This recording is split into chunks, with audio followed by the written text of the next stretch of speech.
Hello बच्चों, good morning all of you. जैसे कि आज हम पढ़ने वाले हैं वर्णमाला। क्या पढ़ेंगे? वर्णमाला में हम ये देखेंगे किस तरीके से बताया गया है। देखिए, वर्णमाला की सबसे पहले परिभाषा देखेंगे। वर्णमाला क्या होता है? वर्णों के समूह को वर्णमाला कहते हैं। अब वर्ण क्या होते हैं? वर्ण होते हैं शब्दों का वह छोटा सा छोटा खंड जिसके टुकड़े नहीं किए जा सकते। अब छोटा है, छोटा का टुकड़े आप कर सकते हैं? नहीं। बड़ा को आप छोटा छोटा लिख के रिप्रेजेंट कर सकते हैं, इसका कोई टुकड़ा नहीं होगा। बात समझ में आ रही है? तो ये वर्ण हो गया। अब वर्ण के भेद बताए गए हैं दो, स्वर और व्यंजन। ठीक, तो स्वर हम देखेंगे छोटा, बड़ा, छोटी, बड़ी, छोटा ऊ, बड़ा ऊ, ए, आए, ऊ, आओ। अब यहाँ पर ऋषि होना चाहिए था, चूंकि यहाँ जगह नहीं थी तो मैंने यहाँ लिख दिया अंग, आहा। अब बेटा देखो, अंग और आहा को स्वर में इंक्लूड कर दिया गया, लेकिन स्वर में काउंटिंग नहीं करेंगे। ठीक है, तो कितने हुए ये? 11। 5 ये हो गए, 5 ये 10, और ऋषि को काउंटिंग करेंगे तो 11 हो गए। तो यहाँ पर मैंने लिखा है स्वर आपके कितने होते हैं? 11, और व्यंजन कितने होते हैं? 33, और टोटल अल्फाबेट कितने होते हैं हिंदी में? 52। बात समझ में आई? अभी पूरा बेहतरीन तरीके से हम आपको एक्सप्लेन करेंगे। अंग को हम बोलते हैं अनुस्वार। क्या बोलते हैं? अनुस्वार। और आहा को क्या बोलते हैं? विसर्ग। और जिसमें चांद बिंदी लगी होती है उसे अनुनासिक बोलते हैं। जैसे अंग में, जैसे मैंने कह दिया डंक, कंक, पंख, ठीक, तो अनुस्वार लग गया बिंदी वाला। और जहां आहा, जैसे प्रातः, नमः, अजह, तो वो क्या है? विसर्ग, अगर पीछे बिंदी लग गई। अनुनासिक में क्या है? जिसमें चांद बिंदी लग जाए, जैसे चांद, ठीक, और बहुत सारे एग्जाम्पल हैं, चंद्रमा। ठीक, अब स्वरों के भेद को हम देखेंगे। स्वर को 3 भेद बताए गए हैं, हंस, दीर्घ, प्लुत। तो हंस स्वर क्या होते हैं? छोटा, छोटी, छोटा ऊ, ऋषि। पेपर में पता कैसे आएगा? पेपर में आ जाएगा ई दे देगा छोटा, और एक ऑप्शन दे देगा का, खा, और यह बड़ा, बड़ी, तो इसमें ई क्या हो जाएगा? हर्ष स्वर हो जाएगा। ठीक, दीर्घ क्या होता है? जिसमें बड़ा बड़ा, बड़ा, बड़ी, बड़ाऊ, ए, आए, ओ, आओ, ये कितने होते हैं? 7। दीर्घ कितने होते हैं? 7। और ये हर्ष कितने होते हैं? 4। 1, 3, 5 का मतलब ये है कि 1 नंबर वाला, 3 नंबर वाला, 5 नंबर वाला हर्ष में आएगा।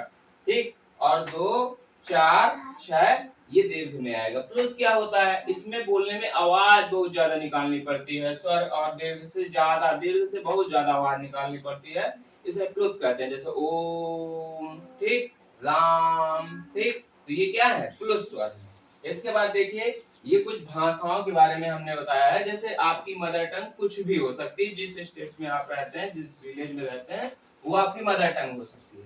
अब यहाँ पर राष्ट्रभाषा को मैंने कट इसलिए किया है कि राष्ट्रभाषा हमारी कुछ है ही नहीं।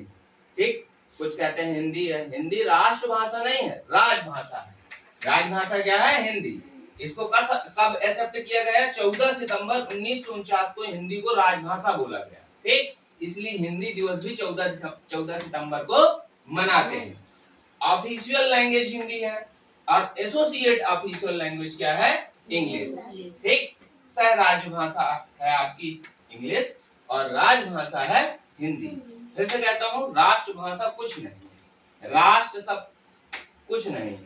ठीक, अब इसके बाद संविधान में 8वीं अनुसूची में 22 भाषा का उल्लेख किया गया।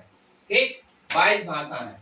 अब हम पार्ट नंबर 2 पे चलते हैं, क्योंकि यहाँ पर व्यंजन बताए गए हैं। अब देखो, व्यंजन 33 भी होते हैं, 35 भी होते हैं, और 33-35 का ये झोला क्या है अभी हम समझाएंगे।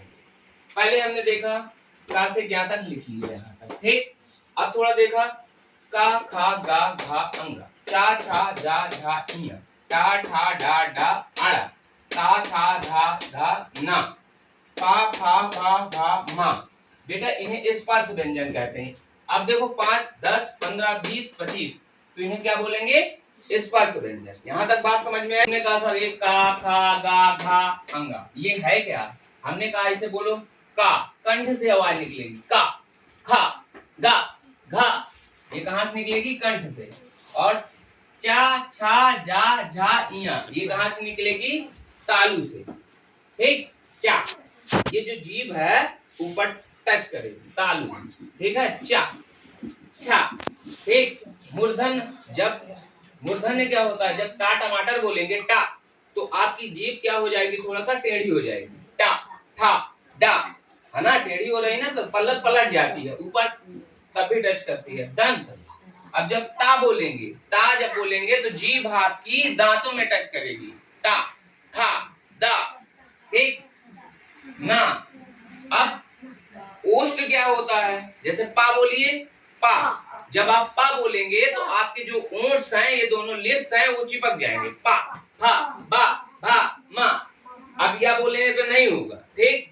अब या, रा, ला, वा, इसे बोलते हैं अंतस्थ व्यंजन। क्या बोलते हैं, अंतस्थ व्यंजन।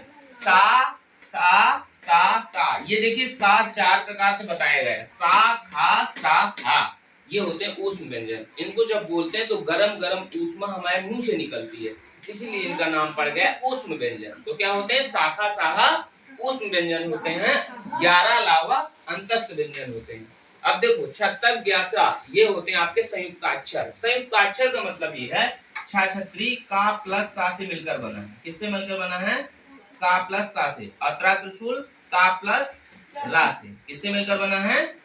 और ज्ञानी बाबा जा प्लस इया से मिलकर बना है।